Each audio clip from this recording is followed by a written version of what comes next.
Spurs fans, it's your boy Dej is back. I don't even know, first and foremost, I have to say, I don't know why I scream with that intro, but it's just becoming the norm to scream. It's because I could see that the shock horror on Sean and Ash's face. So big up to Sean, big up to Ash in the building, and big up to Jay who's coming. We're going to be doing another blueprint tonight in the location with domination. And so we are going to be looking back at the last 4 games. And I'll give you a reminder of what predictions we made the last time we got together. And then we will be looking at the City game, what that's meant.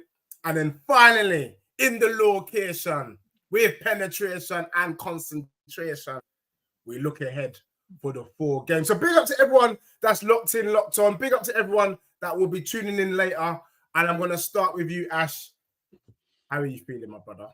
What's up, my broskies? What's up, my killies, them? Yes. Big up all my Spurs family trees. I respect you. I love you. I see you in the comments. I see you watching, maybe live, maybe afterwards. Who knows, innit? But yeah, big up to the community, man. Just want to show much love, first of all. But yeah, I'm blessed. Way too blessed to be stressed, to be honest with you. And yeah, man, I'm here. And we move, man. We move. 100%. And my brother Sean from another mother. How are you, my brother? I'm fine. Certainly, if you'd been in my company on Wednesday night, you would have thought that I'd undergone some kind of sex change. That my voice went like about 15. They were just everyone around me in the pub was going, "You all right, Sean? have you trapped a bollock or 2 or something in the chair here?" Because I was going, fucking hell. Yeah. My voice was like, I was like gone back to when I was 15, but anyway, no, it was. I'm much better. Beating Manchester City always makes you feel good, does it not? Yeah, I mean, big up to everyone. Big up family trees in the location, and Jay will be with us. For me, I actually said that I weren't really too surprised. That's what we do. I've said it before. We are probably the only team Pep does not like playing, and people try to poo-poo. I mean, I had that from Never a Foul.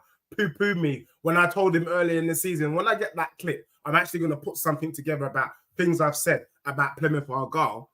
I knew, I had a suspicion that we could get a result. And for me, I was more gassed about the result because it was Plymouth rather than the fact that it was the Carabao. I'm not going to lie to you. A lot of people in the comments saying all of a sudden they're just shaking his bum for the Carabao. And I realized that a lot of people, they don't read or they don't listen properly, or at least they don't follow the narrative. The narrative is the Carabao Cup isn't enough, in my opinion, but we will take it. But why stop at the Carabao? Knowing my manager, we could do the treble. Yes, I said it. I didn't stutter. I think the treble is on for my club because now we're in the quarterfinals against one of the dustiest teams we've seen in our life in Manchester Piccadilly. But I just want to say, in terms of the Carabao, and I want to start with you, Ash. Is it a good look? The Carabao Cup. Is it? First of all, the game against City. Were you impressed? Were we lucky? Did City pull out a weak team? All of that narrative, all of that yada. What did you take from that game? Look, you know what? You have to beat the team that's in front of you. And I was like you. I was going into the game where, we've got a good record against City, and we always punch them up. We always give them a little black eye. So when I saw the squad they did draw out for us, and I saw the squad we drew out, I was like, there's a lot of narratives that they're going to bring out, the kids, the kindergarteners. But truth be told, our average age was 24, and their average age was 26. So I'm like, what are we doing? You know what I'm saying? Obviously, there's a couple men, that were missing. I'll be real. I'm not going to be shameless. I'm going to say, look, they had a McAtee, and I had an O'Reilly. Yeah, I'm saying. But apart from that, it was pretty much, City. And obviously they got a few injuries, but when we played them and we had injuries and we had a few centre-backs out, was we crying? No. You know what I'm saying? That man, I tried to do the pre-thing like, oh, we don't care about the trophy. We've done it. We've won it 4 times. They tried to do one of them ones. But I see Pep like that on the seat and looking concerned and arms like that. And he was making substitutions. Do you know what I'm saying? Bernardo Silva came on, a couple of players came on. So as much as they want to play it down like they didn't want to turn up, you know what I'm saying? They did. They had a lot of the ball. They had a lot of possession. I felt we dealt with that accordingly. But when we had our chances, we took them. I felt like in the second half, we should have taken more of chances, could have embarrassed them a bit more. But it is what it is. You have to beat the team that's in front of you. And it happens to be the best team in Europe. Yeah, straight up. Sean, I'm going to come over to you and remind me, because there is something about what I saw tactically that surprised me, and we'll talk about that briefly before we kind of move on into the main show. But Sean, your comments about Wednesday. You said you had a high-pitched tone, so that gives me an indication in the location that you were pretty happy with the performance on Wednesday night. Well, it was more the anxiety of the last 30 minutes or so when we just didn't seem to be able to clear our lines or retain the ball when it went up the field. But no, I mean, I knew Pep was playing games. Yeah, and Ash has just already given us the statistics. I think they were actually 26 and we were 23, I think was the average age. But, 23, 24, whatever. They were an older squad than us. And when you looked at that back line, I've seen that back line in a Premier League game. Yeah. That was not a weak team. What they were planning to do was just shut us out, and then hopefully they would score and win 1-0 like they did in the cup game back in January. Mm-hmm. And we foxed them. Yeah. We foxed them through. Well, I hate to say it, but how shit must you be if Timo Werner has scored? Well, I mean, it's like you couldn't have asked for a better start to the game. And we didn't stop. Papasar. I mean, have you seen the shot from behind the goal of Papasar where he's just struck the ball? You see how far outside the post it is. It was precise. It was unbelievable. I mean, from sideways on, you don't get it, but from behind that goal, that must have looked absolutely brilliant. Must have bent about 12, 11 feet at least. And I just was, I was so happy for us. I was annoyed that we conceded just before half time. And I said, this is probably where the voice started going up. This is a story I've seen before. We've dominated for a while. We've let them in just before half time. Terrible time to concede a goal, and they'll go on to do it. But, I mean, of the clear-cut chances in the second half, it was us. It was us that had the chances. And as said, we should have took them. Yeah, big up. I have to agree with Sean, though, like, they should be embarrassed. Yeah. They should be so ashamed that man like Timo finding Nemo put it back in the net. I agree. I think it was the biggest disgrace. But it was so good, that pass, that if Timo had missed that, I reckon I would have just flown in. I would have got I would have got a parachute like 007. Like how Daniel, that guy 007 did for the Olympic Games. I would have gone in and I would have had to just remove him out of the stadium if he had missed that chance, because that ball was what they put, like they coolly pull it on a plate for the brother.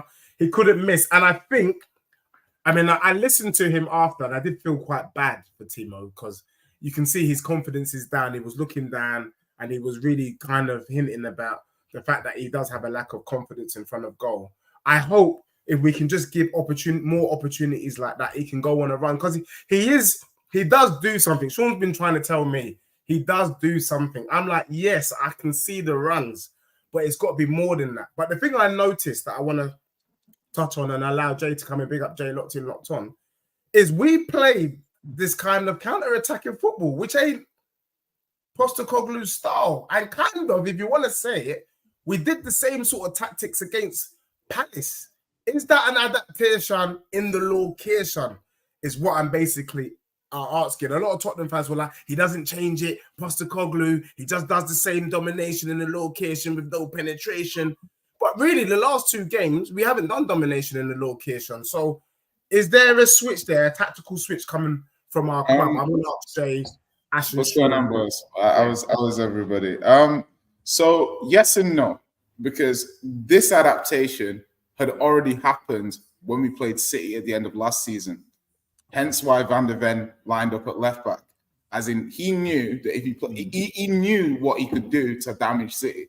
Mm-hmm. So if anything, I would say what you're starting to see is the layering of our tactics. The understanding that certain base tactics have been established, and now we can start to vary certain things. Now we can start to look at certain adjustments. And I think the thing is that if your plan A doesn't work to the best of its ability, you know, it's almost like a sunk cost fallacy. How long do you go with plan A before you think you need plan B versus, okay, we're going to go with plan A. Plan A hasn't worked. Okay, we need to work harder on plan A. We'll go plan A again next week.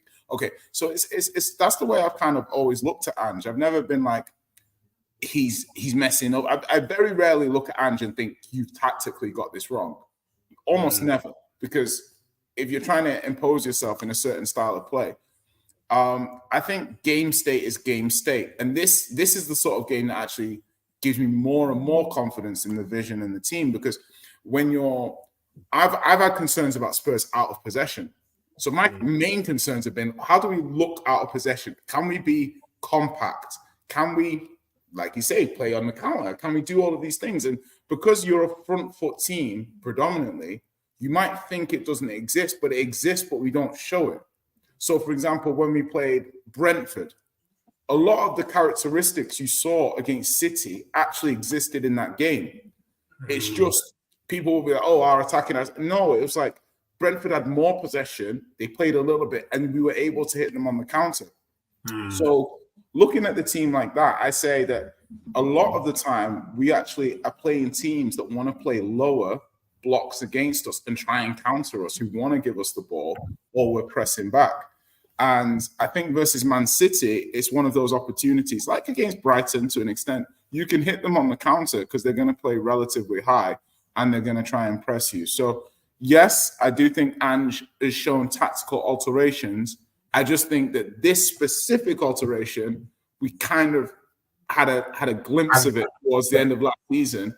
But because of the nature of that City game, it kind of, you know, people kind of forgot about the game quickly. Woo, phew, thank God we didn't beat them. You know, that kind of vibe, rather than the over-analysis of saying, hey, Van der Ven played left back. We played a little bit more compact.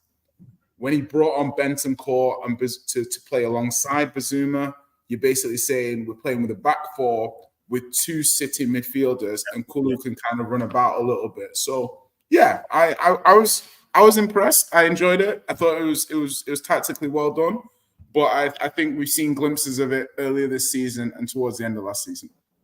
Fair. And I'm just going to quickly throw that to Ash and Sean real quick. Are you in agreement with Jay's statements there? We've seen it last season. Slight alteration. Real thoughts. Yeah. I think when you come against a team like City, who are so slick on the ball, very confident, and they've got a lot of technical players, sometimes it does force you to kind of surrender possession. Do you know what I mean? And I think there are some teething problems at times when we are playing out the back.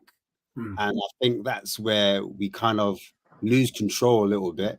Something that needs to be worked on. But when it does go right, the whole plan is that we kind of bait the press, if that makes sense. We kind of invite the pressure on. We're not scared.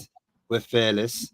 And so that first goal came from that, where City came onto us, and then we played it out from the back. We recycled the ball. It was like the back four, back five, including the goalkeeper, you know, knocking it around. And then eventually we sped up the play rather than having it slow. We sped it up. It was 2-3. Johnson did a nice little back heel into Kulusevski down the wing, fed Werner, like you said, Werner can't miss from there. So yeah, I think there is times where like Spurs will naturally, depending on, as Jay says, game state, we will naturally just have to defend in those moments. Do you know what I mean? And I felt as a defensive display, I felt we coped a lot with the pressure and we limited the chances they had to not very, I'd say, big chances, if that makes sense, where you're like 1v1 versus the goalkeeper. Like, they had one or two shots, but it wasn't compared to the big chances that we had. Do you know what I mean? And like, yeah, after agree with Jay, it's down to little tactical tweaks whether you have Saar running in that midfield, being the legs, and then one person's kind of sitting and they kind of help our defensive shape when we're out of possession, and then or trying to win the ball back. And then at certain times, it was a thing where, yeah, bringing on Bentancur and Bassoon, that was slightly different. That was different. We don't see them together normally. Do you know what I mean? So, yeah, there was a few tweaks. Even against the game we lost against Palace, I saw a few tweaks there as well. So, yeah, I'm always learning about Ange. But what I like about Ange is some of the comments he was saying afterwards, talking about leaders and making leaders. That's the thing I like. I was like, raw. Do you know what I mean? Most people, he said, we can either buy leaders or you can try to make them. I love that as well. Yeah. I leave it to Sean, you know, because I don't want to talk too much. Yeah, no, I loved it as well. But Sean, yeah, just your thoughts as well. Big up to everyone locked in. Make sure you smash a like. Just comment here from Jeff THFC. He says, he's asking the Hotspur Hood, is this a Levy and Ange out channel? Let me know so I can unsubscribe. It's not. We are not Levy and out. Jeff, I'm here on Mount Postacoglu with my AK-47 in a defending him to the very last. And as a Levy neutral person, I'm automatically seen as a Levy lover. So whilst not a Levy out channel, you know, I like to think like we talk more about the tactics, and look at it, the way I look at it is we're in the season. Everyone gave their fucking thoughts about the summer window after the summer window finished. So why do I need to keep talking about the summer window every single week until January? No, I spoke about the summer window in the summer window. We spoke about the owners when it was time to speak about the owners. Now it's just time to speak about the players and the manager, because that's all that we can do until January. So if that makes me somebody that doesn't care about the situation, or that okay, but I just want to talk football and tactics and you know, speak to fans about that sort of thing, in my opinion. So that's what it's about. Yeah, that's what it's about. Me, I won't lie. I've been scarred, and I'll leave it at that. You know what I'm saying? I won't go any further. on Levy, I mean, do you know what? The only people that count for me at Tottenham Hotspur are the guys wearing the white shirts on a Saturday. Yeah, that's it, man. The manager. That's it. You know what I mean? Who owns the club? You know, I can't do anything about that. I haven't got the 5 billion to buy it off the geezer, and you know. But what I came, you know, I'm maybe because I'm old school and I'm in my 60s now, so I'm used to sort of, you know, having terrible owners. Going back to even when Bill Nicholls in charge, the owners used to get, you know, castigated, and no one knew their names. So it's the only difference now. Sean, can I ask you something, Sean? Because obviously, because I was talking to someone the other day, and they were asking me how do you? They hear my accent, and they say, "How did you come to support Spurs?" And I say, "Listen, Klinsmann did me. Yeah, Klinsmann did me. Right? He did me. He did me because obviously, well, I was a few years old. I think maybe like 5, 6, whatever, when Klinsmann came about, and for me, it was like the pageantry of the celebration. I'd never seen somebody actually like celebrate properly, and it was almost like, okay, this guy looks happy. Then you keep seeing the celebration a few times. You're like, okay, this team must be good because this guy's always celebrating. And like obviously, as an older fan, you know, a lot of the time we get hit with we've not won X amount of trophies and we've not done this and that. And I thought it'd be quite interesting because as a slightly older fan, you know, obviously I'm not trying to do you this service. We'll call you 30 plus VAT for the benefit of this argument. Yes, super VAT. It's obviously the budget this week. The budget's just coming. But the point that I wanted to land on is when you watch the Poches and the Anges, and you know you've seen teams that have won but maybe weren't actually that competitive in the league across the season. How do you measure it up in terms of the enjoyment of winning a cup versus in real time, you know, watching the team every week and enjoying what they're serving up on a weekly basis versus maybe not enjoying it on a weekly basis, but delivering at the end of the season, winning a cup, and then retrospectively everybody talks like they really enjoyed those seasons when they didn't. They enjoyed winning the trophy at the end of the seasons, but they never enjoyed the period through the seasons. And I notice Spurs fans do that revisionism sometimes. Is that bit of Glenn Hoddle in there? Is that bit of some of the Glenn Hoddle's things? That's what I'm saying, but I wasn't around to call it out, call hypocrisy. I'm just saying, I'm just saying, like, so how was it for you then? Like, and how does now compare? How did Poch compare to those times when we were actually winning trophies, but maybe we were competing not to as high a standard in the actual league? Well, football is so changed, isn't it? It's so changed. I mean, one of the best seasons I ever saw was the 86-87 season, where we were competitive. We got to semi-finals in the League Cup. We got to the FA Cup final, and we finished third. And we had Clive Allen knocking in 49 goals. One of the best seasons of my life. But we won nothing. We lost to Coventry in the FA Cup final, you know. And that was the first time we'd ever lost an FA Cup final. But I suppose it does help that obviously saw us win things. You know, I was at, I'm going to age myself here. I was at the Villa 1971 League Cup final at the age of 10. Yeah. You know, so I mean, it was that. You know, so I've seen my days of, you know, where we needed to get the Brasso out at the end of the season and polish up our trophies. And I've also seen some, you know, but I mean, I do enjoy the way we play. Historically, we always played front foot, and, you know, I mean, that's how I remember it. My dad, obviously, he was the one who got me into Spurs. He came over from Ireland, and he came over just in the late 50s, and Blanchflower was the captain, and he's Irish. So, you know, there was that thing, and he told me about John White and what a great player he was, and, you know, all these things. And you just kind of you just buy into it. You know, you can't, you know, you can change your wife, you can change your girlfriend, but you can't change your football club. And sometimes that's painful. And of course, it's all those memories, all those friends. I wouldn't know you, I wouldn't know all of you here if it wasn't for Tottenham Hotspur.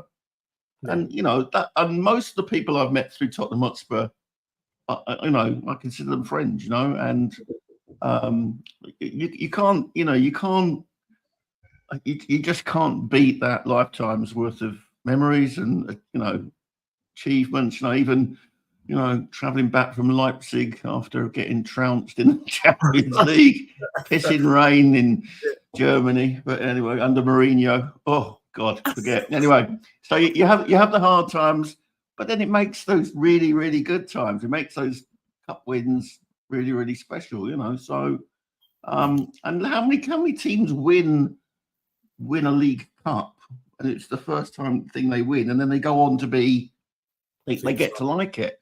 You know, I mean, if we were to win the Carabao Cup, and I know Deji isn't shaking his bum for it, but if we won that, would that not carry over to the FA Cup? Would that not carry over to the Europa League? For me, there's a treble on. There's at least a treble on, and, you know, come on, it's only November.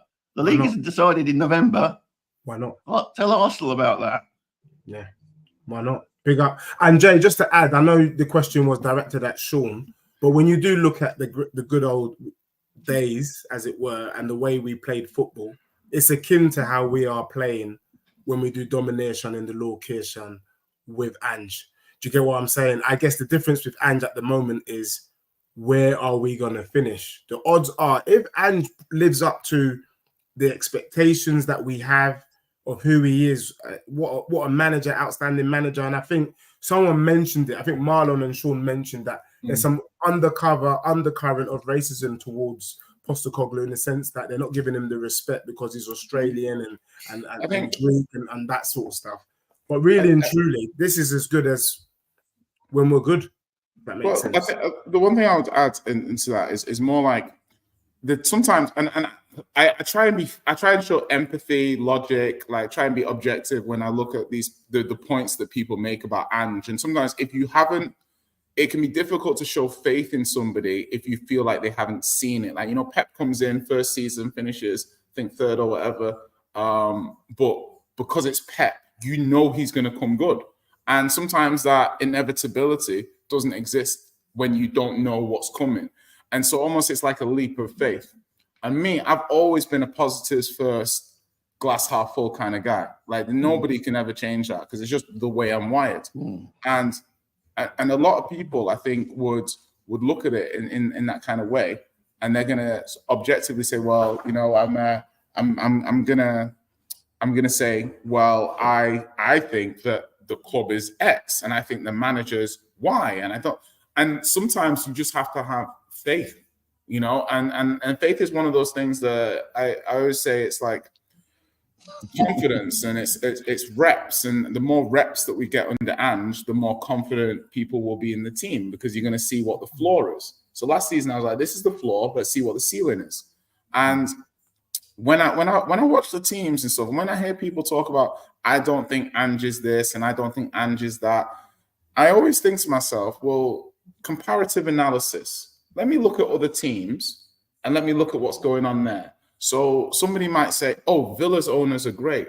And I'll look at Villa's owners and they got them relegated.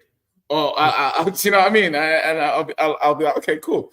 And I'll look at, say, Newcastle's owner, and I'll be like, oh, if Levy got Spurs into the Champions League and then regressed Spurs 4 places the season after, people would kill him. And it's almost like, oh, if Clearlake, I'm like, okay, look at what Clearlake are doing. I'm like, well, Clearlake have finished below us the 2 seasons they've owned the club, and they haven't won anything either. Yeah. Do you know what I mean? So sometimes I'm just almost like looking at it and just trying to be like, you know, I try and enjoy the journey. And I think sometimes with Ange, winning a cup will cover everything. It's almost like if he wins a cup this season, to an extent, it's a free swing. But for me, I want to play Champions League football again. Come on. I want to. This season, I'm seeing Brest top of it, like, you know, Villa. You know, they're running it back like it's 1966 or something like that. I need that. I want that. Yeah. I want us to be playing top level football. So straight. Yeah, man. I'm like you guys have said it well. I'm enjoying Ange. When we're good, we're good. When we're bad, we fucking stink. But like people just sometimes I just like sometimes think like just enjoy the moment, like just enjoy the present. You know, when you're watching games and that nervousness and tension, you know, like when you're watching Spurs, I wouldn't trade that for anything. Do you know what I mean? Yeah, people will be like, oh, that's 90 minutes. That's 90 minutes dialed in. Do you know what I mean? There's nothing else in the world that replicates that feeling that I have when I'm watching Spurs against a good team when we have a 1-goal lead and I'm just shitting it for like 45 minutes. That's a unique feeling, you know? But I like the idea though of going into games and you know you're guaranteed to win. But you know what? Oh, that must be nice, bro. But you know that when that happens, everyone will be like, oh my God, the football's so boring. Yeah. Yeah, no, fair. But look, no, that's a fair point. And look, I want to move us back and then go forward. And a lot of the stuff that we're talking about will take us into the direction of conversation. But big up to everyone locked in, locked on, smash the like, get your comments in. You've got an all-star cast today on the panel. Sean, Ash, Jay.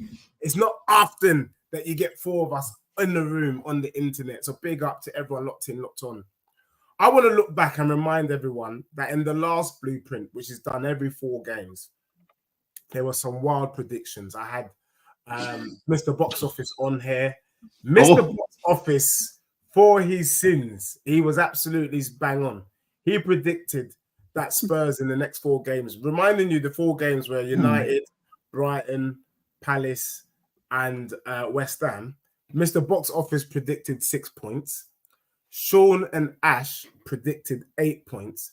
And yours truly, it's not financial advice. I hope none of you went down the bookies because of my predictions. But I predicted bloody 12, okay? And we got half. On reflection now, we've done the whole picking the individual games. We've done it. On reflection, and I'm going to start with Sean. Was 6 points good enough? Are you happy with 6 points? No, because there is no excuse for that second half against Brighton. There's no excuse for that second half against Brighton. At 2-0 at half-time, I'm in the pub with my mates. My voice wasn't going, you know, squeaky, squeaky. I'm saying, are we going to win by 4 or are we going to win by 5? Yeah.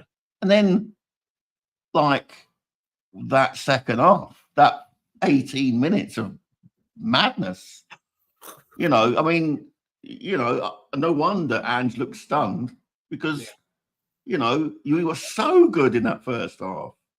So good. You know, and in fact, that performance was actually made worse by the way we played against Palace, you know. Palace is just unacceptable Oh, from the Sean, kickoff. Sean, just one thing, because I need to circle to my house quickly. So I just wanted to just really briefly on Hotspur Hood. Listen, like I saw a lot of I remember when we played Arsenal last season, yeah, and we lost that game. And going into that game, people said to me, "What do you want from this?" I said, "Listen, I can't live vicariously through Arsenal. As painful as it might be if Arsenal beat us, yeah. I'm saying that there's the same fans. There's so many fans that wanted us to lose that game. Yeah. And losing that game cost us Champions League. Exactly. Yeah. Because if we beat them, we would be in the Champions League right now. Come on. But it's the same fans now who wanted us to throw that game, who now, after that fact, are now saying, hey, winning a trophy don't mean nothing. They're the same fans that when we were finishing top 4 regularly were saying that it wasn't an achievement. But when Villa go and finish top 4, all of a sudden it's the best thing since sliced bread. When Newcastle finish top 4, it's a sign that they're going in the right place. For me, I just think it's not fair that the criticism that we get versus the praise that we give to other clubs is not equal. And that's my point in relation to this. I need to quickly run it, but I saw that comment. Sorry, Sean, back to you. I'll be back in a second. Sean. No, I mean, I think you can see Spurs' problems with Arsenal in a kind of political situation in America, where there's this what they call Trump derangement syndrome, where oh God, Trump's going to grow. It's going to be worse. It's going to be it's going to be terrible. Well, I'm sorry, they've been terrible this year.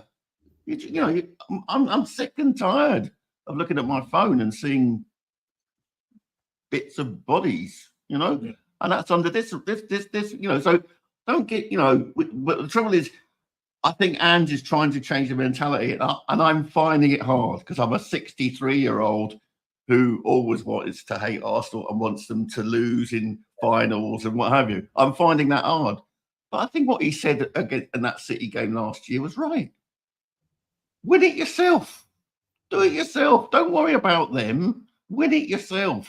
Show, have some cojones.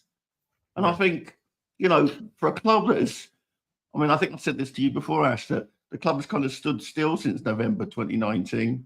When they got rid of Poch, they just hired a bunch of people who didn't fit, didn't want to be there, and we built a squad which was mismatched, and we left Ange with quite a difficult job. He had to jettison a whole load of players to build his own team, and then he's having to inculcate his system 2 seasons running, whilst also introducing changes like the double pivot on Wednesday.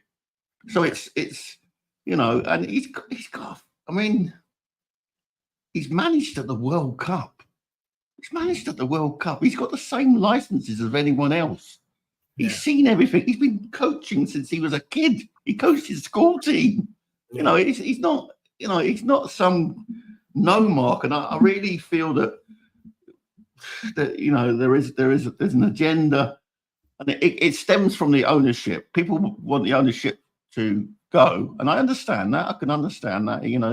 We should be winning more trophies, but wishing ill on the team, which is the important thing to me, as I said, it just seems mad. Seems mad. And I think I think we've got a difficult task, for example, on Sunday coming up. Not helped by the injury news today. So, but you go in there with you're backing your team. I'll be backing my team. Big up, Sean. And we're going to touch on that in just a moment, and probably by the time that Jay comes. But I think that Ashmatic and then myself, the last 4 games, good, bad, or otherwise. Ugly, good, the bad, and the ugly, I guess. Yeah. What it is with Spurs, I think it's even before Ange Postecoglou came in the building, we've had this kind of stigma, and people hate the word, soft underbelly, mentality issues, bottle jobs, bottlers, and then the worst name of it, Spursy, but used in a negative connotation. And so before he came, I remember when Mourinho was top of the table for us, and then we slipped away. I remember when Conte came in, he was top of the table. I think we went on an unbeaten run where we had 10 games, unbeaten, and then we dropped off a little bit against Burnley, and then we came back and we managed to pip Arsenal to the top 4, and then everyone was happy. And then when he came back, I remember it was the Southampton game. We had a chance. Actually, we were 4th, but we had a chance to become 3rd. And then we somehow managed to mess up against Southampton and draw that game. And so the point I'm making is this up and down form has been there before Postecoglou. But again, it kind of reminded us all of that ugly past of recent, history. That's what it was. And so the frustration was like, not just at the arms of Postecoglou, but not just the players, but the whole club and the whole infrastructure, and a lack of trophies to follow that as well. It was a painful, because remember, off the back of Brighton, we had just beaten Manchester United, and we beat them well, and it was away from home. And so going into the Brighton game, we had so much confidence, and then we started well, and then the second half was unrecognizable. And then to bounce back at West Ham and beat them emphatically, and then to go back again against Crystal Palace, nobody saw it coming. As much as, you want to be positive about your team, positive about your club, and say, when things are going well, but sometimes the truth hurts. Do you know what I mean? Literally. And that's what happened. It stung a lot of fans. And it stung me because I was almost Ange out pretty much until I got rescued by Sean and Marlon with a life raft. Do you get me? I was like, but I think you're right, because it stems from the pain and the trauma that we've suffered. I guess in the moment, I want to ask you and Sean, have we moved on then? Have we improved? Because I think the painful thing for me was like, maybe this brother's not legit. If you know what I mean. Maybe Postecoglou can't. I found myself thinking, maybe he can't do it. Because also what I then started to do, Sean, is I then started to add up the end of last season. The end of last season was poor.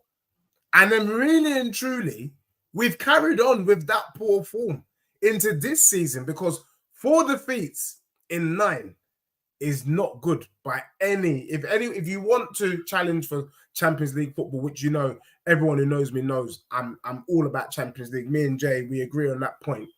I have high standards for our club. It's starting to feel like we can't get Champions League football if we are losing. If we're doing now you see me, now you don't. At this rate, we're looking at 5th, 6th, 7th. And I don't want Sava, big up to Sava, you know what I mean? We've become friends over these last couple of weeks. But I don't want him to be right, if you know what I mean. I don't want this brother to be right, because he's saying his prediction is 7th, 8th for Spurs this season. And I'm not having that. I wouldn't be happy with 7th or 8th this season. Not with the squad, because I feel like he's playing good football.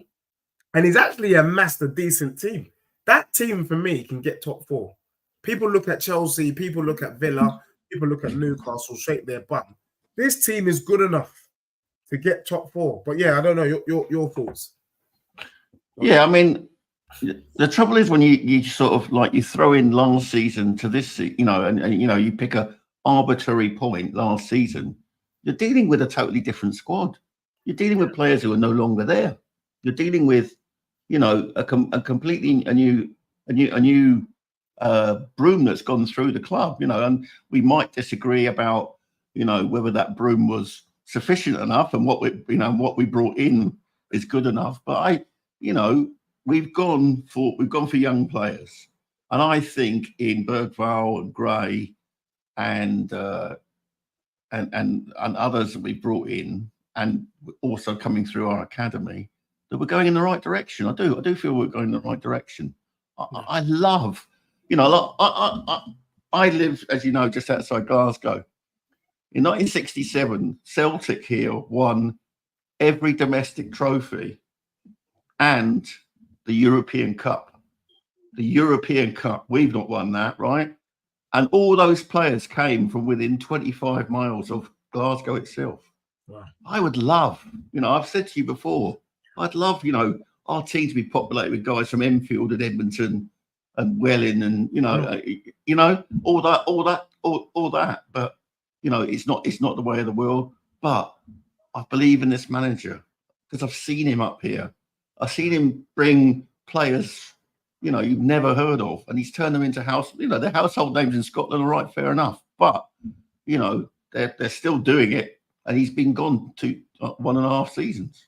He's still doing it now for Brudges. So it's it's tough. It's tough, and it's at the back, Arsenal derangement system. God, look, they're going to win the league. They're going to win the league. I don't know. I think they've gone backwards. Yeah, but I've been floating the idea that Arteta could go before Ange does, because I think the expectations now are so high, and they're playing 8 centre backs, or whatever it is. It's God, it's dull. Yeah. It's dull football, and it's not winning football. Mm. It's not winning football, as we've seen already. So I'd rather be where we are. Well, I've always rather be where we are than where they are. So Right. I mean, we're on a path. We got, was it 66? Was it Ash 66 points last year? I think we finished up with. Yeah. We're on a path to get that same amount of points. For me, we need to get more. We need to be in the 70s. Yeah. 70s plus is progress. 73 should get you top 4. Yeah. So that's what we should be aiming for. So rather than sort of comparing, that team last season with this team, just do the comparisons. So at United last year away, we drew. Well, this season we won. So we're up 2 points. Equally, we beat Palace and we lost. So we're down 3 points. And it's look at those comparisons rather than where we're going. So we're kind of treading water. Yeah, we should be higher than we are. I mean, we shouldn't have lost to Newcastle. We shouldn't have lost to Palace, but and we definitely shouldn't have lost to Brighton. Yeah. But it's those things about it's the lessons that he's making the players learn, the young players learn about. You take responsibility. Yeah. And you know what? I love the togetherness of our football club. Yeah. When you see how pleased they were for Werner to score that goal Wednesday. Love it. I mean, even I shook my bum slightly, then I remembered it was Werner.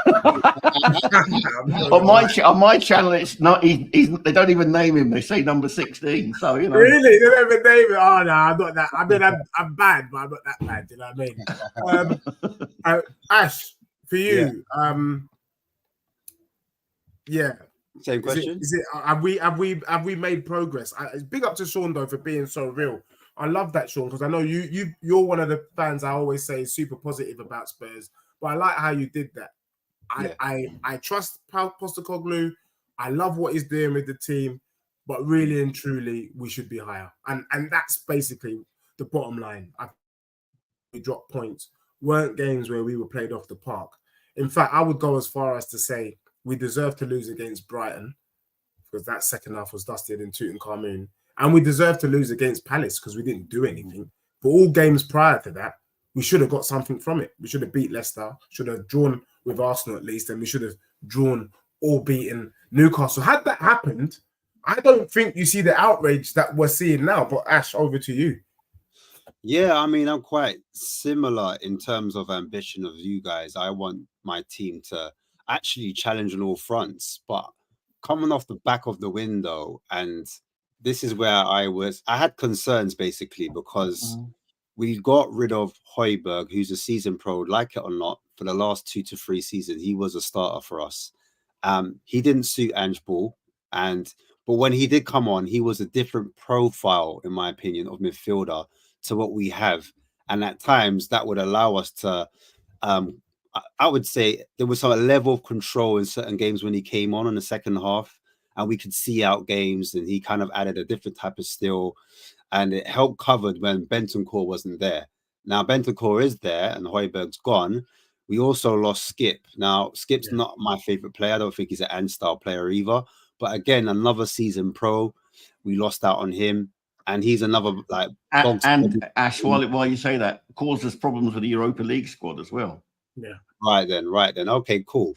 But hear me out, because I heard you. I heard your points. I heard everyone's points. So that's 2 season pros we lost, right?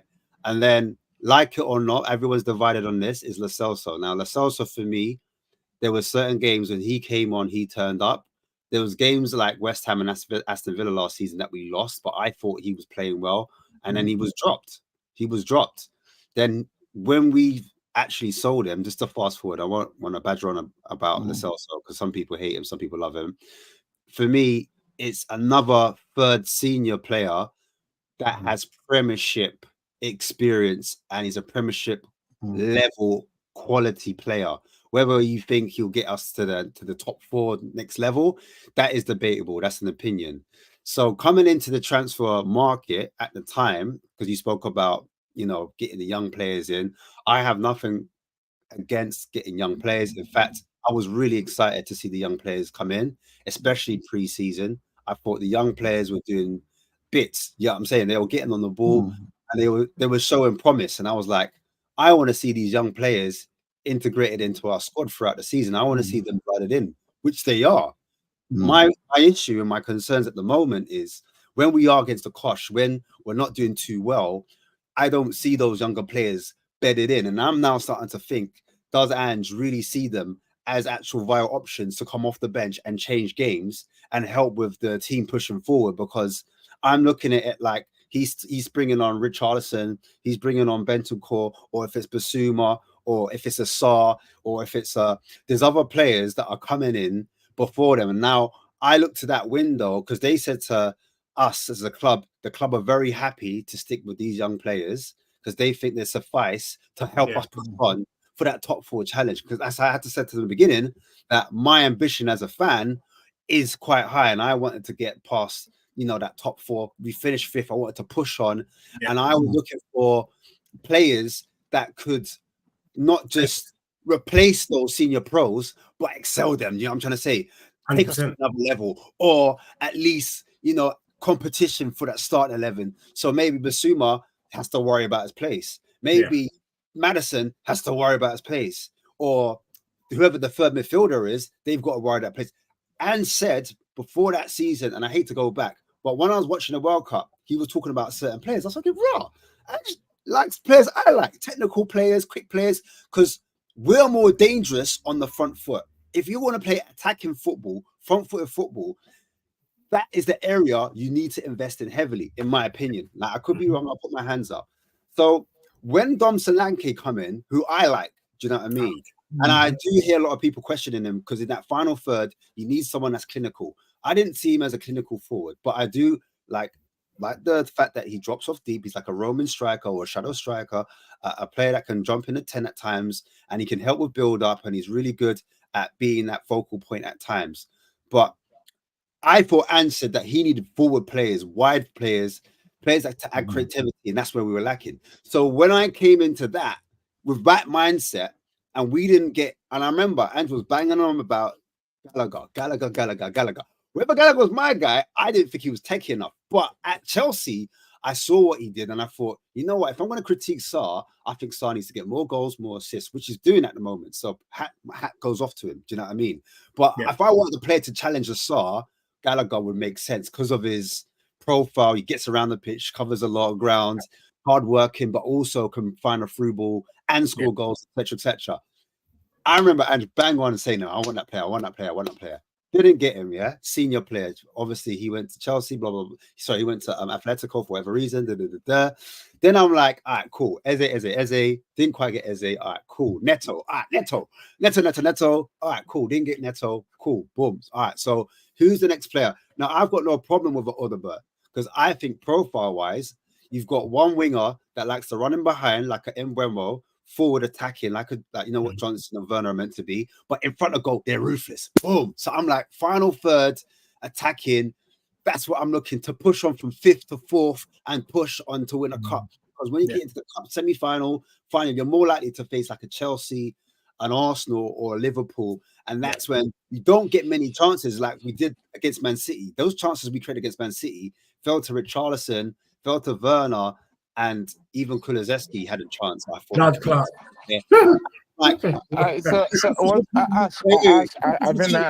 was just going to say, I've been listening to your point, and I think you make a very good point, but I just want to some light rebuttals to push back on a couple of things.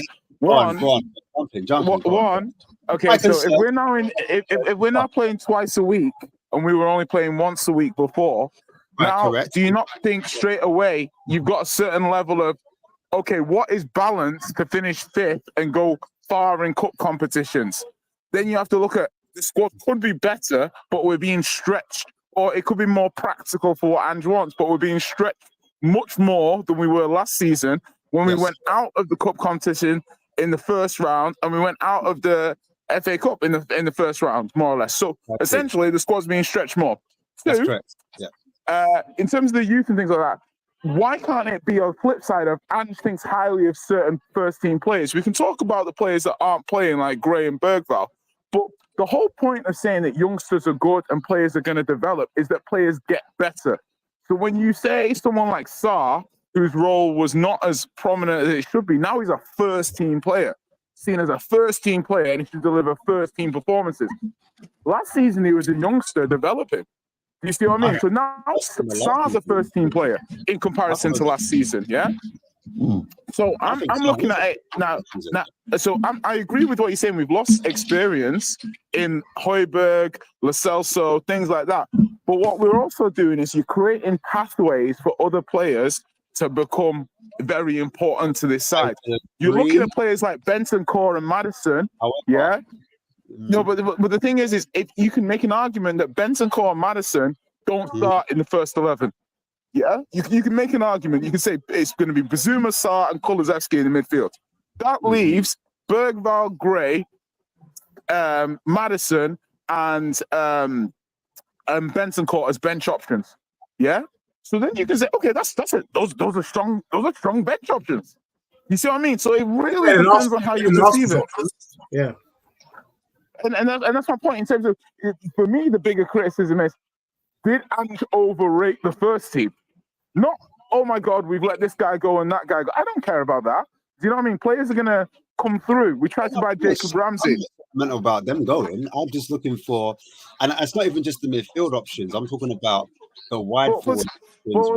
Okay, so but the thing is Richarlison, for example, yeah? So you're saying wide forwards. We got Odegaard. He's been injured. Yes, Son's always fit. Son's been injured. So all of a sudden now you've got your 2 left wing options have been injured. Yeah. So now your third choice left wing option, Werner, is playing. We've got Yang coming in January. Yeah. So how many wings is Mikey Moore coming through? So at a certain point, I'm gonna be like, I'm pissed we didn't get Neto. I'm pissed we didn't get Mbeumo per se. But the club has decided to go down this path of saying I trust Son, Werner, Johnson are going to do X, and then Mikey Moore, Yang, and stuff like that are going to do Y. So that you can criticize the club for over having too much. All I can ever criticize the club for here is having too much faith in certain players if those players don't deliver. Other than that, it's just like, how do you fry your chips? Do you use an air fryer? Do you use an oven? Do you use oil? It's dealer's choice. And the thing is that like in real time, if you watch a pot, it's never gonna boil, right? So me looking at some of these players, completely get where you're coming from. The thing to me is, but can we get back? My point to land this is essentially the biggest thing for me is the disconnect between I'm saying I always win and Spurs building a squad which is maybe going to win in 2 years' time rather than just now. But that doesn't bother me if that's what if the aim of the club is, or we weren't able to get the relevant players we wanted to get. Because the thing for me is, if we know we wanted Destiny Do, in theory. We know we wanted Neto, in theory. So that's 2 players, yeah, and we didn't get either of them. So the next name on your list, how low are you going down this list of options of wingers? So if Odegaard is the right profile, but it's a year early because we would have gone for someone else, I'm okay with that rather than changing the profile of the player you're looking for because the first 2 options didn't come. See what I'm saying? Listen, it all comes down to. Go on, Dej. Go on. No, go on. No, I was gonna say, and sorry, Sean, because I'll come back to your point. I know you want to get in at some point too. It's not. I want to quickly get Jay's after your point. I want to just get Jay's. It's not this conversation, and I open up a can of worms there by coming. Apologize. It's probably me. It's probably my fault. It's a great point that we can all tangent off. But yeah, sorry. but yeah, but basically, it all depends what your expectation is as a fan.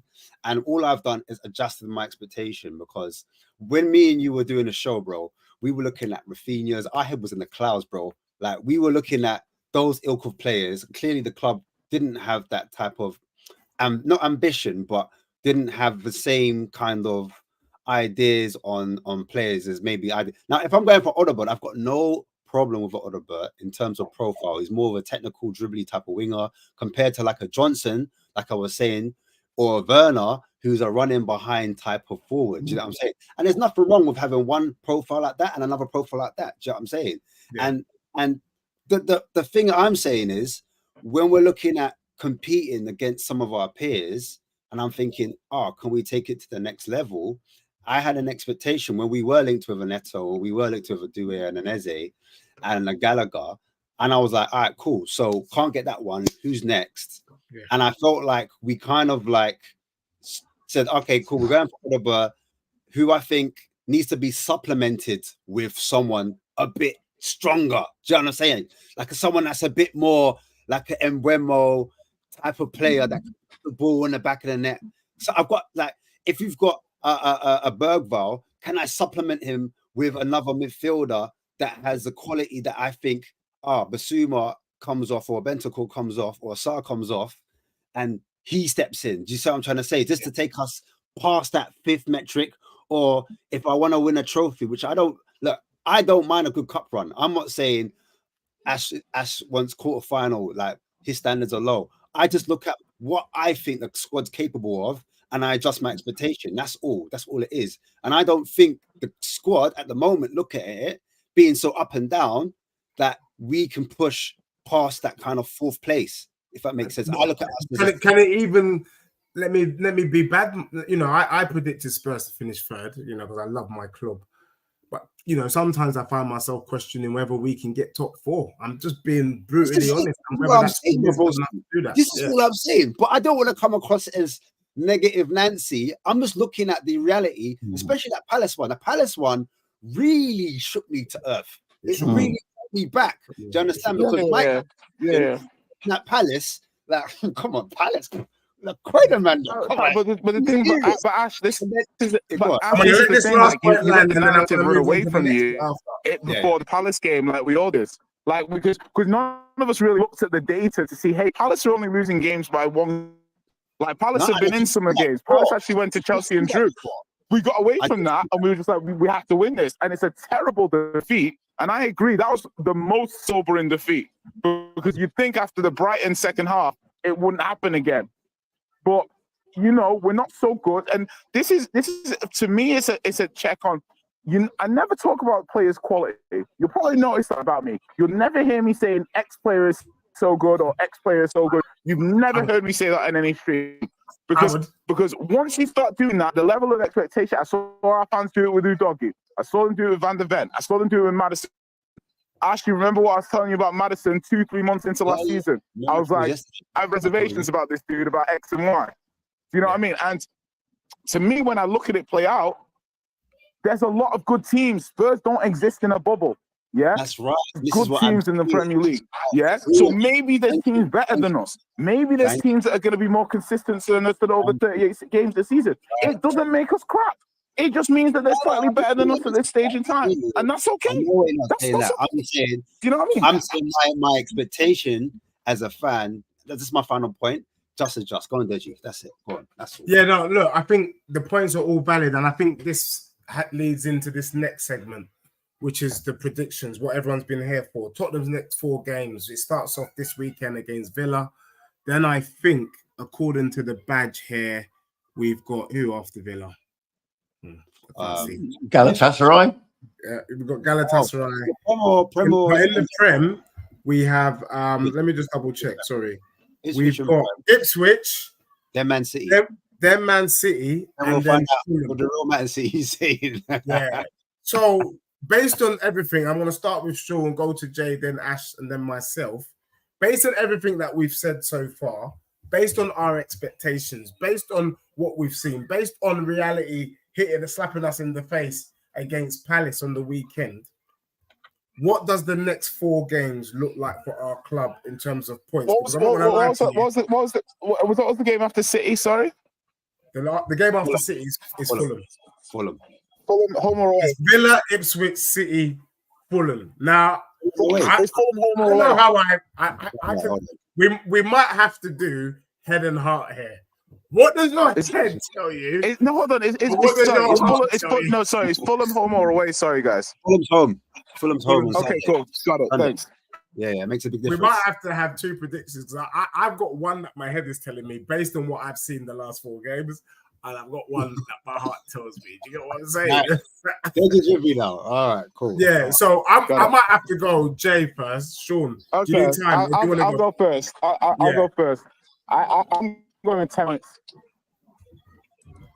Because no matter what people say, we're a damn good side at home. Yeah, I don't care what people say. We are a good side at home. Yeah. What's it? We won every game at home this season apart from the Arsenal game. Even going into last season, the form, like the games, we've been good. Even if you look at like Villa lost last season, we were broadly good in that game. We beat Villa 4-0 away. In the home game, we really should have beat them, but we had no defenders. These 3 games at home, like we played teams like Brentford at home, good counter-attacking teams that people say, oh, they're gonna trouble you on that. Nah, we've been swiping them. We've been swiping everybody at home, bar the Arsenal game. So 3 of these games being at home, 9 points. Like as in Villa will be tough, but we're good enough to beat Villa. Yeah, like we know we're good enough. We played Villa, we matched up with them last season. We know what they're about. We can do them. So obviously the City game again. I don't think City have been so impressive this season. They've given teams opportunities.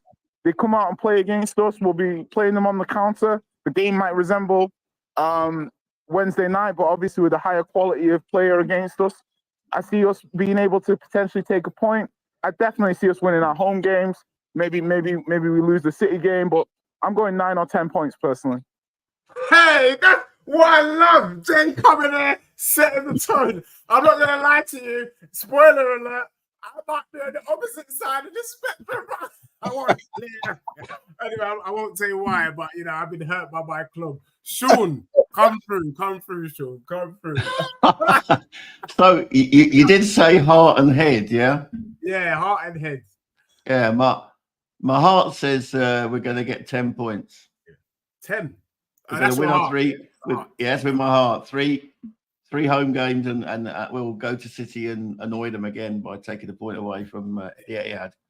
But I think, if I'm being a bit realistic, I think Villa are a tough nut to crack, and I think we might draw there. So I'm seeing 8 points. 8? Yeah, because we'll beat Fulham and we'll beat Ipswich. You reckon? At home. Yeah. But I mean, Villa, I think could. The trouble is, though, Villa can throw it. I mean, look at their performance against Ipswich. Yeah, horrible. It was horrible. And they've lost after playing in Europe. I mean, obviously they weren't playing in Europe, but they were knocked out by Crystal Palace midweek. Yeah, but they had a team. The whole team's rested. Yeah, but I mean, but sometimes you can lose a rhythm. You can lose a rhythm by resting too many players. So I'm going between 8 and 10 points. Jeez, 8 and 10. Jay's going 8, pretty much 10, 9 or 10. I don't know. You know what? I normally see what you guys are seeing. You know what? I'm still in recovery. Do you know what it is? I got hit by a vehicle, and I just ain't quite recovered from it yet. That A23 is a very dangerous road. Actually, go on. Tell down Croydon way. A lot of people saying 9 points in the chat. 9 points would be good. A lot of people saying 9. Artillero even went as high as 7 or 6. That's positive for Artillero by his own standards. So, what are people? What are you saying? Yeah, but that's just wishful thinking because he wants us to take points off of their rivals. Rivals, yeah. Hey, did you want your points? What was your points? What was your points? Sorry, just one thing, just before you go there, G, the negativity on just how people saying 4 points and stuff. On what On what grounds do people have that Ipswich or Fulham will take points off us at our stadium? What grounds of that's just pure negativity. Like you have to call that negativity out. You can't say that Fulham or Ipswich are going to take points off us at our stadium. No, There's zero to support that view. Can I be real? Anyone saying anything less than 6 is outrageous. No, Jay, I'm gonna say something right now. Oh no, Deji! Just so that we're clear. Let me be real. Just so that we're clear, I love my club. All right. That's what you have to start with. The last 2 blueprints, I've come out with chest and had 12 points. 12, because to be honest, I could only see us slapping Palace. I could only see us slapping United, which I knew we would do. I could only see us slapping Brighton, and I could only see us slapping West Ham. However, I'm not gonna lie, I was hit hard. I'll give you my theory. I think Villa is a top team. The way they've started on the United and we got slapped by them at home last season. Let's be real. So that is a potential. Oh yeah, but I know. I'm just saying Royale and Davis at centre back. Yeah, but that is a potential no pointer for us. I'm just being real. City, we always don't expect points against City, and the boys overachieve. But let's assume that City do what they're supposed to do, even though we know that Plymouth always starts slow. That's no point. I actually think what Marco Silva is doing with that Fulham team is pretty damn impressive. They look good, very difficult to break down, very difficult to beat. And I swear we lost to them as well towards the end of last season. So that potentially could be. I know, but that for me, that potentially could be no point. So I'm going with 3 points. Ipswich, I think we beat Ipswich, but the other ones, based on the way we are up and down. But also, I am doing something, Jay and Sean, called reverse judge. Because when I speak positive, the negative happens. So let me start negative, and then we get 12 points. But I'm going with 3. I'm going to go one better. I'm going to go 7. 7 points. 7 points. That's better than me. Yeah. I'd see Villa is a tricky one. But yeah, on our day, we can destroy Villa on our day, and especially at home. I really fancy us against our home advantage. Remember, there's no Van der Ven as well. Yeah, no, it doesn't matter. We didn't have our defenders back then either, and we still gave them trouble. Do you know what I'm saying? I think who was then? I think it was Dragusin that played that. I can't remember if it was Dragusin or Ben Davies that played that game. But we gave them hell. We gave them. Remember, we peppered them 4-0. Do you remember that? Yeah. I know it was there. Yeah. But also, I think it might have been Dragusin Romero. Yeah, Dragusin Romero. I think it was. Even when we played them, I was so impressed. We should have battered them at home last season. Yeah, That was one of my favorite games, even though we lost 2-1. So I'm really looking forward to the game up for it. But I'm not going to say we're going to roll them over or anything like that. They can still do a job. I do like Rodgers, like as a false 9, coming in at 10. He's arriving into the box late. I love him. What player? Watkins on his day can cause damage. Duran scores mad goals. Comes off the bench, cause havoc. So whether he starts or come off, it doesn't matter. Like he's just an informed striker. And Tillemans with Onana, the midfield pairing, they offer different things in the middle, and they play very narrow. They try to do like they don't press us high, but they do the mid block ball. That's what Unai Emery does quite well. So I could see them doing like a 4-4-2, causing us some issues. But it depends what Spurs turns up, and depends if Son's fit and if Son's on it. If Son's on it and he's fit, we can tear them a new one. But yeah, looking at City, we could get 12 points. You know, Jay is right. If my issue is this, you could. And can I just qualify this? And Jay, I agree with you, and I agree with Sean, and I agree with you, Ash. The issue, though, is how we turn up. If Tottenham turn up like we turned up against West Ham, like we turned up in the first half against Brighton, like we turned up against Newcastle to a certain extent, Leicester, Arsenal, we could get 4 points. We can get 12 points, sorry. We could slap up all of them teams. But if we turn up like we did second half against Brighton, like we did against Palace, we could get lamped. and we could have 3 points. And the Also, ones we were not able to predict. Deji, not at home though. That's my point. Not at home. There's no evidence to support it. Even last season when we lost to Villa, we dog walked them until Benson Core got injured. Yeah, like we lost to West Ham. Yeah, we had no defenders, and we were still walking that game until we gave. I actually think we could play terrible for 30 minutes, a whole 30 minutes against either Ipswich or Fulham, and still win those games. Yeah, like because that's what they've shown me this season. We can go. We went 1-0 behind against Brentford after like 30 seconds. Still wiped them off the face of this earth. Didn't bother us. So those 2 home games against Ipswich and Fulham, they're not gimmies. But I think people need to look at our home record. Yeah, over the last 10, 11, 12 games, we are good at home. Damn good at home. Look at the City game. Yeah, City game. We played City. Hold on, we played City in the FA Cup, bro. They beat us 1-0 with a late set piece. We played City at home in the league. Hold on. We played City at home in the league, yeah? We shouldn't have lost that game, yeah? We drew with them 3-3 away with no defenders, and we beat them this season in the League Cup. For what reason do I think that we can't get something out of that game? I hear it, but the difference is, Jay, we do have the midweek games in between. Galatasaray away can cause a little bit of disruption before you play Ipswich. So sometimes you need that form going into games. Home, I do agree with Ipswich. I expect us to win. Fulham, I expect to love that team. But it's just the games in between that can cause injuries. Certain players are missing, and it can affect the way we go into certain games, if that makes sense. Go on, Deji. Sorry. Can I ask this last question? I was going to ask this to Jay. Do you think, and Sean, could it be that Europe is affecting us a little bit? And maybe that's why we didn't turn up against Palace. You know, I was thinking the AZ game, you know, the way it was. You know, well, I don't even know if it was the AZ game. I can't even remember now my ball bearings. But you know, what is going on? Is Europe affecting our performances? Because we looked lethargic. We didn't turn up. It's not that Palace were good. We didn't turn up, and I guess my fear is in this run of 4 games.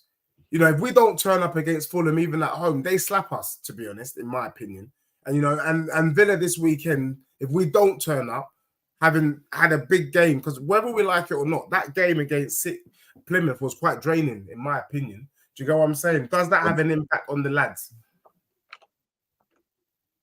Jordan, Jay? Sean.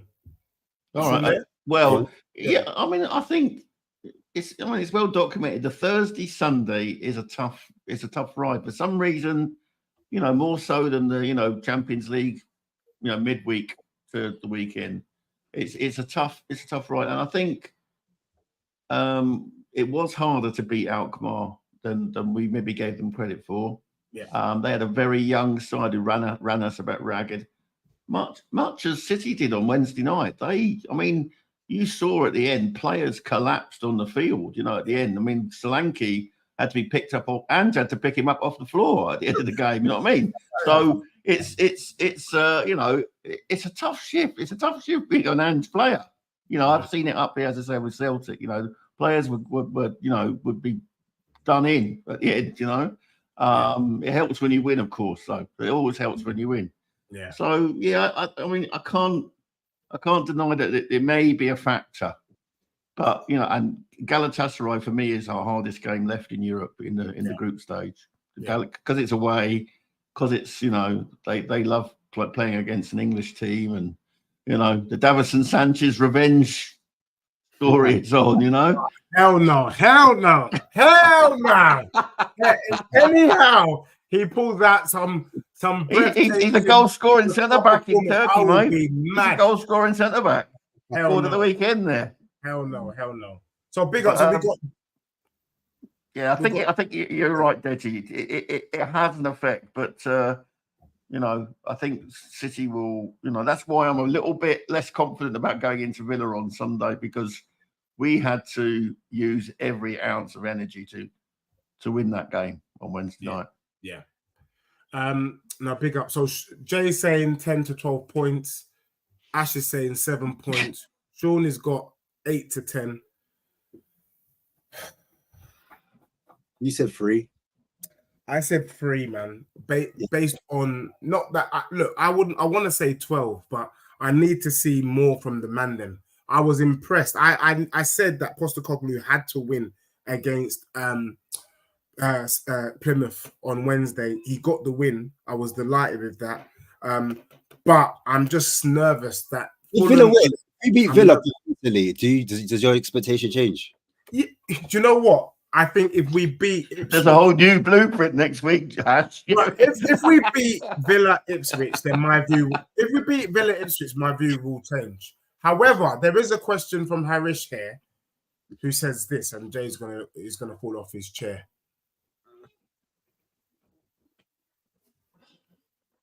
I'm sorry, but I had to pull it up. Ash, I throw that to you.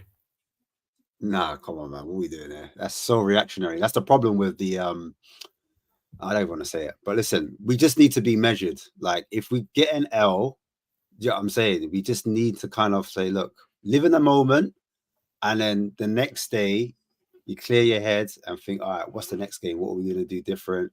What can we bring to the next game? One game against Villa doesn't define the rest of the season or how it's going to look, if that makes sense. You've got to let the manager, because the thing with Spurs, if we keep hiring and firing, depending on what, like, supposing I don't like the style of Ange play, like I think Ange is way too open. I think he doesn't focus on defense too much. I might want him gone. Do you know what I'm saying? Yeah. But the problem is, and some people might be, no, I want to keep Ange in because I like his attacking style. I like that we're more front-footed and we're not allowing teams to come at us, you know, or lower teams like we did under Conte or Mourinho, let's say. So some people might like that style, some people might not. But the point I'm trying to make is we need stability, in my opinion, at least to the end of the season. We've tried the hire and firing, but for me, that doesn't really bode well for the players going into the season. Do you know what I mean? For the rest of the season. If it's a thing where Spurs are languishing and, you know, 14th place, you know what I'm saying? 10th place, or the manner of the defeat. So imagine like Villa come and they slap us and it's embarrassing. We don't lay a glove. We don't turn up. And that's followed by a Galatasaray smash. Smash and grab. Do you know what I'm saying? And we start conceding set pieces and they start playing through the middle and doing quick, you know, counter-attack goals like we'd lost against Wolves and stuff. Then I can understand fan base's mood changing. Do you know what I mean? So I think there needs to be some context to what's going on, and we need to look forward as opposed to looking at micro games individually. Some people, like you said, like if things happen, you like start looking at the back end of last season. That's what you started doing when we lost to Palace. Because it's down. No, but it happens, isn't it? Because it's the manner of the loss, and then you start putting dots together, and you're like, well, this is actually a pattern. Our away form is terrible. If we're going to get into a top four, we need to improve that away form dramatically. Do you know what I'm trying to say? Otherwise, it doesn't really make sense. How can you just have good home form and rely on your home form to get into that top? It doesn't work. The top teams are consistent. So we need a run of games where it's consistent wins, no matter what. But going back to the question, against Villa, it would depend on the manner of the loss. And then it has to be followed by another couple games where the league form drops off and we get knocked out of cup. Because I honestly think a cup run can save Ange. Do you know what I'm saying? Well, that is the question that I've got up here. And that's what I was throwing to Sean. Sean, Carabao Cup, is it enough? Regardless of where we finish. I had someone in the chat say he would take 14th with a Carabao this season. Deji, you know the last where we finished the last time we won the FA Cup? No. 11th. Yeah. So was that do we not count that on our, is it not on our badge of honour? No, we won the FA Cup in 91 and we finished 11th. Yeah. You know what I mean? So don't, you know, actually no, that was against City. When we beat City, we finished 11th. Yeah. But it's, you know, I mean, it would be disappointing. It would be disappointing if we won the Carabao and we finished with, you know, 17 losses over the season. But I just don't see it. And I ask those people who say, sack Ange on Monday morning if we've lost to Villa. Who you got for 14 months' time? Who you got for the 14 months after that? Jason McGovern says it on Last Word on Spurs. You keep changing the coach It don't make, it doesn't make any difference. Doesn't make any difference. We've got a coach who wants to be with us. He gets us as a club, and he's trying to do it in a really positive way. Yeah, that's all I want. I mean, I'm sorry. Maybe I'm too close to the grave. I want to enjoy my football. Yeah, I do hear what man's saying. Like, I don't think 11th is acceptable, regardless of a League Cup win. Do you know what I'm saying? I think the two need to go hand in hand. You need to have a strong league finish position. May it be outside the top 4, that's a different debate. So if we finished 6th or 7th, do you know what I mean? But then we want to with it. I think that's more like palatable. That's more digestible. Yeah. I mean, we finish in a European place. 11th is a bit extreme. Do you know what I'm saying? I don't think we're not Portsmouth out here. We're not West Ham. No offense to West Ham fans in the chat, but I'll take 14th with a treble. And I think where people have misunderstood me, they're like, "Oh, Dad, you shaking your bum for a Carabao." I'm not, but actually, I do like thought of winning the treble. The treble being the Carabao Cup. If we won Liverpool the Carabao Cup, FA Cup, Liverpool won the 3 cups, didn't they? The 3 domestic, the 2 domestic cups, and a European trophy. Yeah, if we did that and finished 14th, I'll take that. We're guaranteed Champions League football, and we've won more trophies in one season than Arsenal have won in the last 5 years. It would be an absolutely fantastic season for Spurs if we did that. But but if they won the title, more than just the Carabao, it'd have to be more than the Carabao. Well, is that because not just because of Arsenal, but because people are bang on like going into the Champions League and playing at elite level. If you got to the Champions League, but we don't have like a team that can compete in that Champions League, would you still be happy? Would you still want us to be in the Champions League and getting battered? Do you know what I mean? And getting knocked out like Manchester United? It doesn't happen. But what I'm saying is, you saw what happened to Man U. Man U got to the promised land. Their fans were happy. Yeah, we're back in Champions League where we belong. And they didn't win a single game. Would you be happy with that? As a Spurs fan, like not just being in the competition. Can I be real? Go on, Sean. I was going to say Europe I find pretty dusty. So the truth of the matter is, even in the Champions League, we would win quite a few games. I mean, look at Villa's games that they've played. Apart from the Bayern Munich game, I think we slap Bologna. I think we slap up even Atalanta. If we were playing them. Liverpool, this idea that you're going to go win. Look, the truth of the matter is, you're not guaranteed to win any competition. That's the truth. No, you're not guaranteed to win a game. You know what I'm saying? So I want to be with the big dogs at the big take. I want to be at Madrid. I want to be either at Atletico Madrid or the Bernabeu. What I don't want to be doing is playing Zurich. No disrespect to Zurich. It's a really nice place, financial capital of the world, that sort of thing. But I don't want to be seeing them. I want to see Bayern Munich, Dortmund.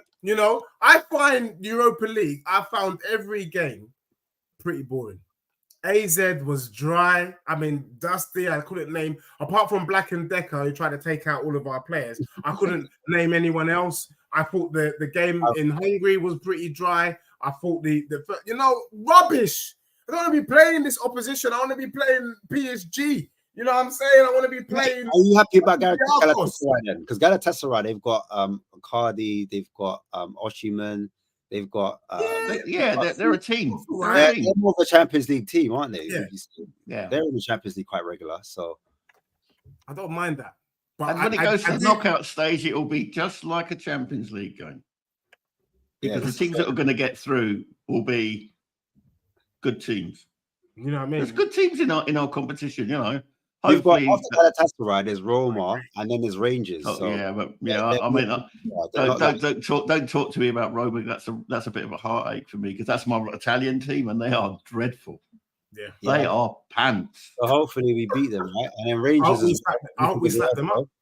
Yeah, we used to go back Glasgow, so we're near Rangers. So again, Rangers, come on. No, I'm not saying they'll do us. I'm not saying Roma will do us. I'm just saying in the level of teams that we know compared to like an AZ or the other teams that Eintracht Frankfurt, they're in this Euros, aren't they? They're in our competition.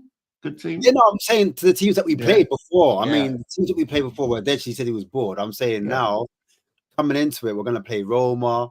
Yeah, no, the better teams, more Rangers, more interesting. I'm saying there's more teams now that you're like, I know this team. 100%. Like it's more of a competition. Do you know what I'm saying? Yeah. But But like, yeah, no, I mean, going back full circle, just to quickly finish my points, and then I'll hand it back to you, Dej.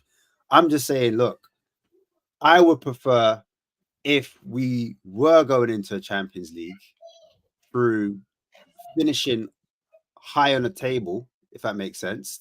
I would prefer to finish in the top 4 and get a trophy. Same. Yeah, I'm trying to say. That's my standards. That's my standards as well. And a trophy that people can still banter, man. Because you know what's going to happen. We'll get Carabao Cup, and I don't really care what the other fans say. You know what I'm saying? I just care about what my club does, really. So they could try banter, man. But where we are for the project, like for where we need to be, like we need to get that monkey off our back, in my opinion. To get the monkey off our back, and then use that confidence, that willing mentality. No more to dare to do. I want to go a bit further. Like I was watching that Glenn Hoddle overlap, and he was talking about the motto, innit? And he was talking about, now we need to be more of that kind of glory team. So we need to talk about glory, Tottenham Hotspurs. I want to be on that kind of mode. And I want the players and the fans to have the same energy and our chest to be a little bit bigger. Do you know what I mean? And then start getting to where Deji's saying trebles, you know what I mean? Normal. You know what I'm saying? Top 3. That's what I expect from my team this season. You know what I mean? So that's the level I want to be. I want the cups and the league position to go out into the transfer window and then match my ambition as a fan. And then like I'm all up for, like, I know me and Jay were going having a disagreement, but I have no problem with Project Youth. I'm all for it. I want Bergvals. I want the Archie Grays. I want the young winger Odobert come in. Do you know what I'm saying? But I want it supplemented with certified players that I know that can do it right now. I want those players like in Bremo's banging goals for fun. Do you know what I'm saying? Eze, people were mocking. I think he's lost it. Came up against us, turned up. Do you know what I'm saying? I want those type of level players where, you know, the club's not holding back and saying, oh, you know what, Neto, let's maybe offer him what's his name? Skip. Let's offer Skip and some money for Neto. And then we get rejected, and Chelsea just offer the full money. Like, why not just offer the full money? Like, what are we doing? I don't get it. Like, so that's the type of ambition I'm talking about. If we get, I want all those type of players to complement our youth, and that's what I'm saying. I'm with you. And to be honest, I am with you 100% on that. And you know, one thing I do believe that Postecoglou is someone who can achieve what he says. And it just dawned to me when we beat Plymouth on Wednesday that maybe Postecoglou might just be prioritizing the cups over the league. Possibly. Sean's not buying it. No, because when he says I want to win everything, which he said in the post-match conference, press conference, I believe him. He wants to win every game. And you know, there's nothing that, you know, that spoke to me more than that prior to a Man City league game. Just for context, if we lose against Villa, I know it's a massive if. If we lose against Villa, we're 8 points behind them, and they're not top of the league. They're not top of the league. So just imagine the top league, where Liverpool are, how much points we are off them. So I'm just saying, as Postecoglou, is he now looking at him thinking he can still win Prem?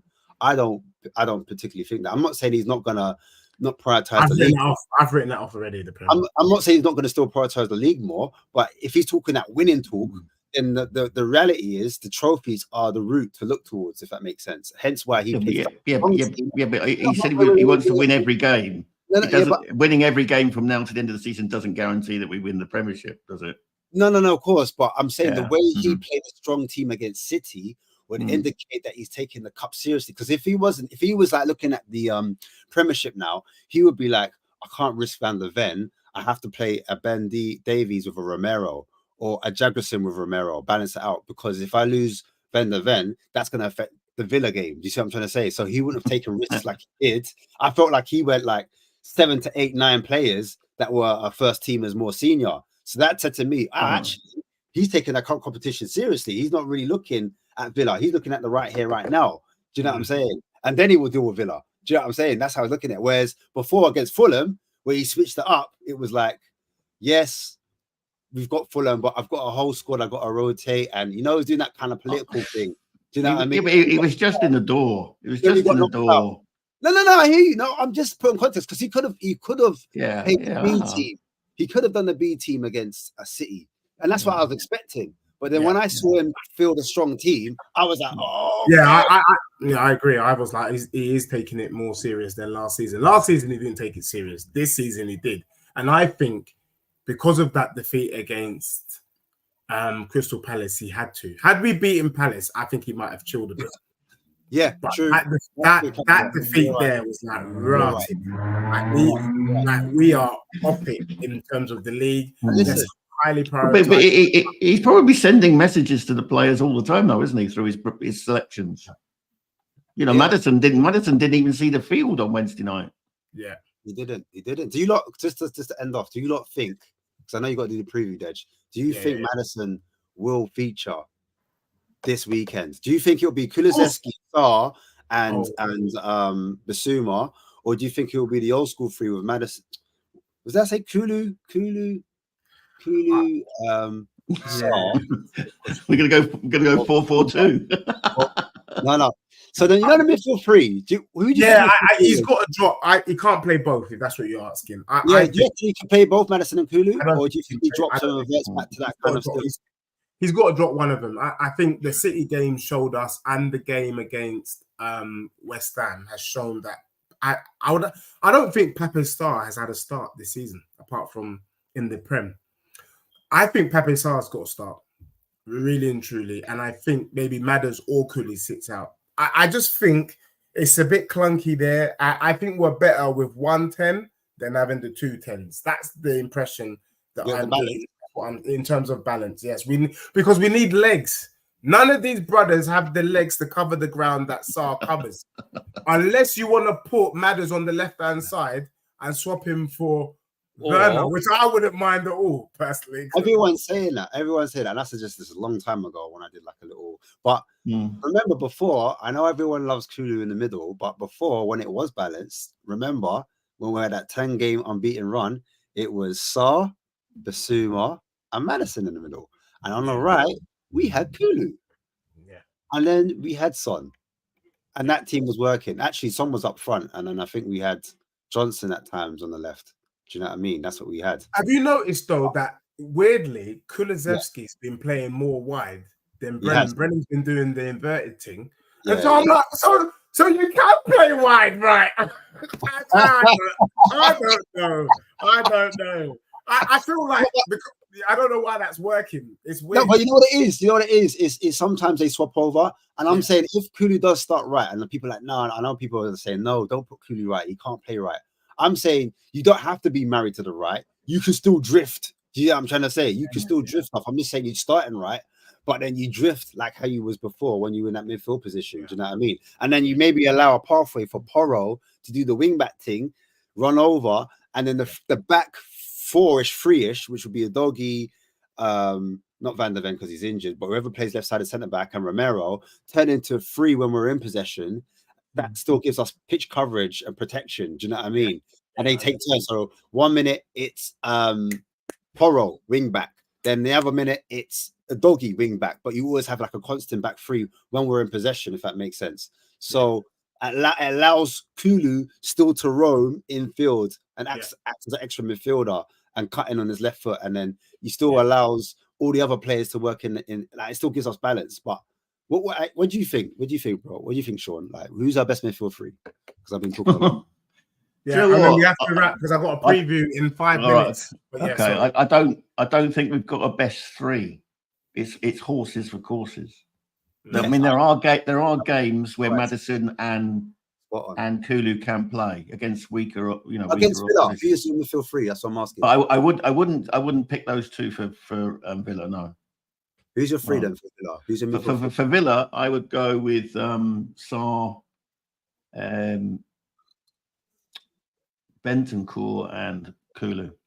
Cool. I thought Bentancur was man of the match on Wednesday. He did a lot of unhurried, brilliant. So you wouldn't give him a rest. You'd let him play that full 90 he did against, not full 90, but 80 other minutes against City, and then play him again, knowing that he did the full 80 minutes again. Well, yeah, I mean, and then bring. Well, we wouldn't. I wouldn't give him the full 90.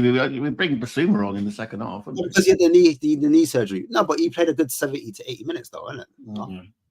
But yeah, anyway, I agree. I think Kulu in the 10, Basuma perhaps, or Bentancur, perhaps, partly because Bentancur last season ripped them before he got injured. He was ripping them in that first half. Do you know what I mean? At home, and then he got the knock. So I think that's part two, you know.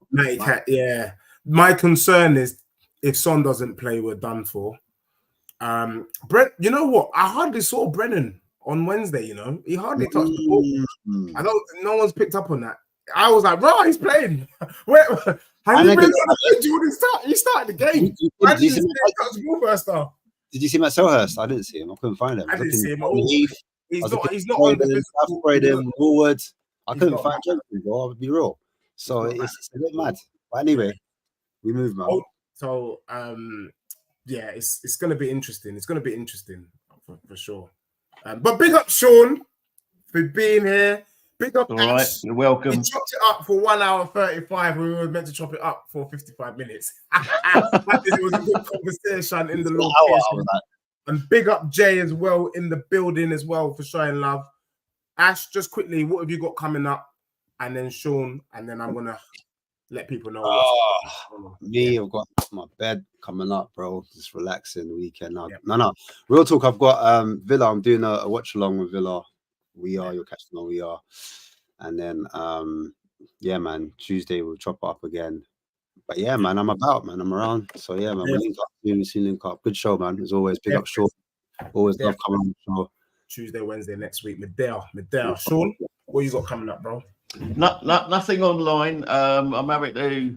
I've got one or two health issues which I'm dealing with. But yeah, it's always good to jump on with you, Deji, because you lighten my mood, my friend. You lighten my mood. You bring me health, and it's always good to talk Tottenham because what else is it? We're the greatest football team in the world has ever seen. As the song That's goes. right. And all these other cronies in the chat have been smoking budgie banting if you ain't split up. I mean, but I've got a show right after this. Actually, I've got Billy. He's a Villa fan. I'll be chopping him up hopefully real quick. Obviously, I'm gonna try and come with a bit of chest. But we've got a lot of Villa fans that are here. We've got Alan Ford, we've got Lee Collison and co. So we're doing that. We're doing that in the next 5 minutes. And then I'll be doing a watch along on Sunday for the game in the location. I hope I'm wrong. I'm doing reverse judge. I am hoping by going low, you finish high, then starting high and finishing low. So that is the plan. So don't be going around telling people, Deji doesn't believe in Tottenham anymore. It's called reverse judge. Google it, AI it, do what you got to do. Go to the library, find the damn thing. It's some kind of spell from the bush somewhere, yeah? You get what I'm saying? So big up to everyone locked in, locked on. Make sure you smash a like. Thank you. Have a wonderful weekend, and we are out. Boom, boom.